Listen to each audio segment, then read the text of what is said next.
Our author pointed out that Acts 20 and 7 strongly implies that the purpose for which the people came together on that particular day was to partake of the Lord's Supper. If that's the purpose, to partake of the Lord's Supper, if that's the focus of the gathering, the question arose in class, why do we spend so little time on the Lord's Supper?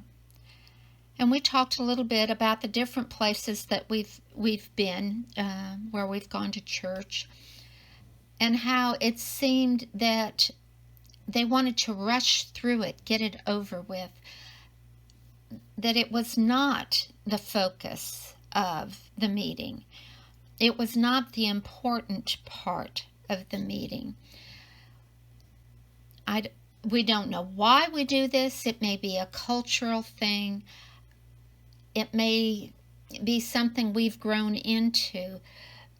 But if the focus that is implied in Acts 20 and 7 is to partake of the Lord's Supper, then it looks like we should spend more time and more thought and more preparation in that aspect of our meetings. Our author had a little phrase that she used. She called it card punching. When people would they'd come to a service, and as soon as the Lord's Supper was over, they would skedaddle because they had other things they wanted to do. And so she called that, card punching. Didn't think a whole lot about it or of it. It just should be more central, perhaps, to what we do on the first day of the week. We might need to rethink how we go about actually doing the Lord's Supper, or how we prepare for it. Some of that might have to do with how we prepare ourselves before we leave the house, and what we do during the Lord's Supper. Our authors had some really great practical and personal suggestions, things that she does. The little counting thing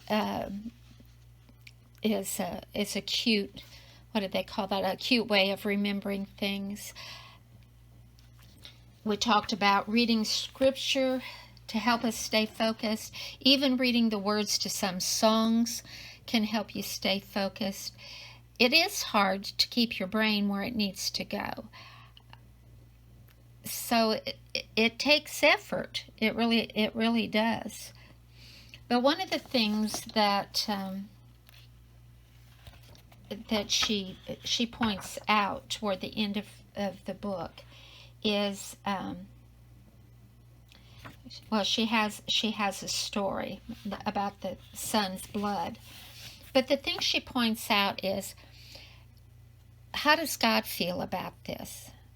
Does he say to us, my son died, don't you know how much I cared? If we are off in la la land when we're supposed to be remembering him, then what does that say to God if we don't at least make an effort to focus on his son?